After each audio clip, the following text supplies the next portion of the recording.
All right, we're going to be looking at the Abbey Road Studios TG12345. This is part one of a two-part video. The first part, we're going to talk about the mono channel, and the second part, we're going to talk about the stereo. So the first thing we want to talk about is the dynamics. This is the first part. Then you've got your EQ, and then you've got your master.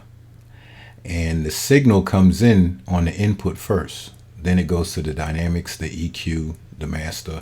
Or if you look at the routing over here, you have at top, I'm going to click on that, EQ, dynamics, and then presence, or EQ compressor presence. Then you have compressor, EQ, and presence, and then you have EQ, presence, and compressor.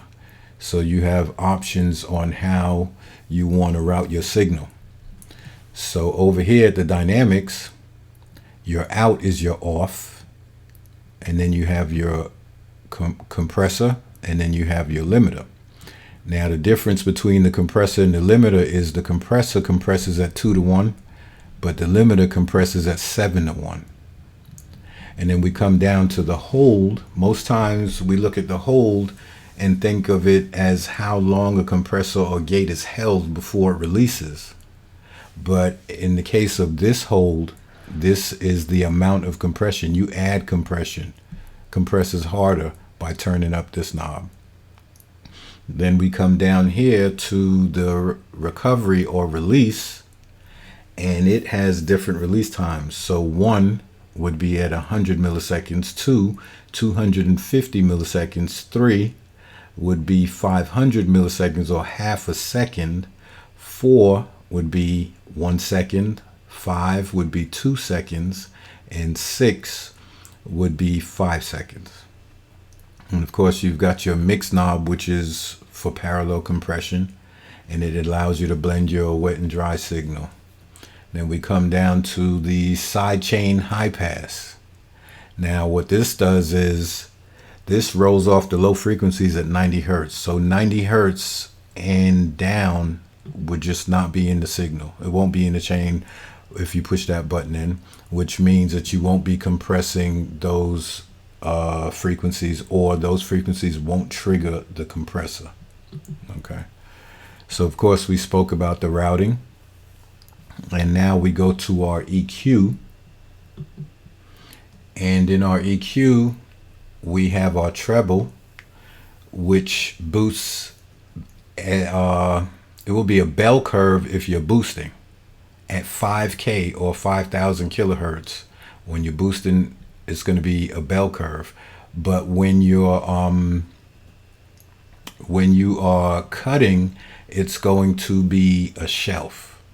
And for people who don't know the difference between a bell and a shelf, I can show you real quick. So I'm just going to create a bell. So this is a bell. So when I boost it, it looks like a bell. This is why they call it a bell.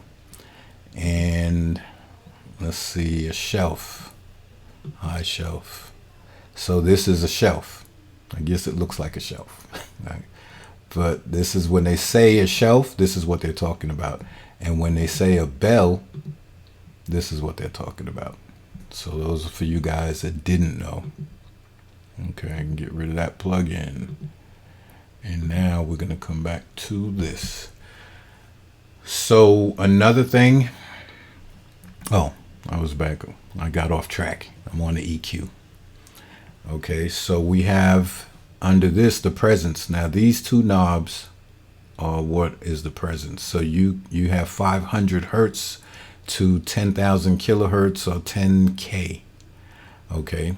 And then you boost here, but this presence works as a bell. It's not going to be a shelf. It works as a bell. And down here at the bottom, you have your bass, and it's fixed at 50 hertz. So you can boost 50 hertz, you can cut 50 hertz. Okay. So that's that. In the master section, you have your meters, and you have your gain reduction. I have it set to gain reduction. You can set it here to what's coming in, or here to what's going out, but I usually just leave it on gain reduction. and then you have your noise. Now this noise was modeled after the console, so it introduces an analog noise into the signal. So I'm going to put a plugin on here so you can actually see the noise. So as I turn it up, you can see the noise that it introduces. Okay. And you might be able to hear it. I don't know if you can hear it in this video, but if you tried it on your own and turned the volume up, you would hear this noise. And it's kind of a hiss tape sound. And that would be the noise.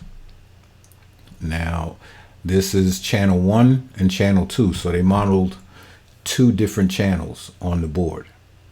I find that channel 2 is a little bit more smoother than channel 1. And then down here you have your drive, and your drive is going to be a tube sound, right? It's modeled after a tube-ish sound.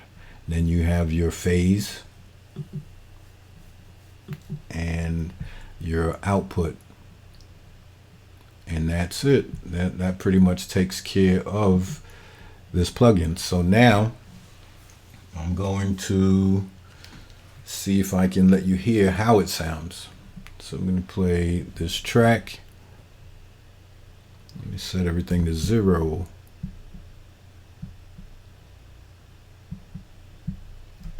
First you said, "Oh, my friend," and I was proud. I'm going to put it on compressor. I told you all my I'm going to crazy turn up the hold. plans, and who is keen on me? We hang around in shady bars till the night turns into day. So let's bypass that. We were so close, oh my dear. Kind of slight. Then Kick the input up a little bit. You asked me, girl, do you wanna be? You promised not to tell. So I talked about my secret fears. Now I can't believe my ears. You talk dirty. Turn up the EQ. You talk dirty. You talk dirty behind my back. You talk dirty. You talk dirty. But now I'm gonna break your neck. First you said, "Oh, my friend," and I was proud to be. I told you all my crazy plans, and who is keen on me? Add a little noise. We hang around in shady bars till the night turns into. And now I want to show you what the drive does. The drive you use real sparingly. You don't want to use a whole lot of drive. First you said, "Oh, my friend," and I was proud to be. I told you all my crazy plans, and who is keen on me? We hang around in shady bars till the night turns into day. We were so close, oh my dear. And basically, I like to use this on instruments and regular vocals, regular song vocals, R&B. I tend not to use them on rap vocals or rock vocals because it tends to be a little too much. But that is basically it on the mono TG12345. In the next video, we'll look at the stereo version.